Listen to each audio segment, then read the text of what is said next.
A midsummer deluge hitting the GTA.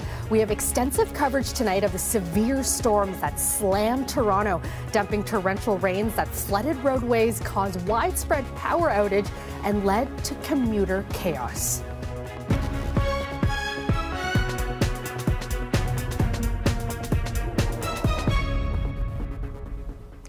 Good evening, I'm Kelda Yoon. Environment Canada says more than a month's worth of rain fell over a short period of time, close to 100 millimeters in just a few hours. It left tens of thousands of people without power, and with floodwaters gushing into subway stations, many commuters were left stranded.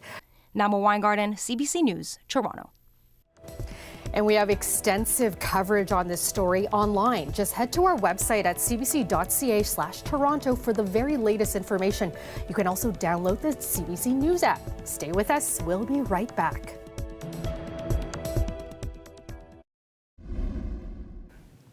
Welcome back. The LCBO and the union representing thousands of its workers are returning to the bargaining table tomorrow. Bobby Herstova, CBC News, Toronto. A live look at our city as we head to break. Much calmer conditions out there right now after a day of very active weather. We'll check in with Colette to talk us through today's storm and what we can expect for the rest of the week after the break.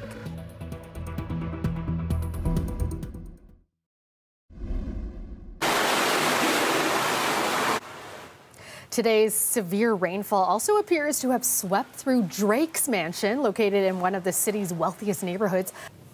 Thanks so much, Colette. You're welcome. And that's our show for you tonight. Thank you so much for watching. I will see you back here tomorrow night at 6, and we'll leave you now with more of the sights from our city today after that severe storm. Have a great night, everyone.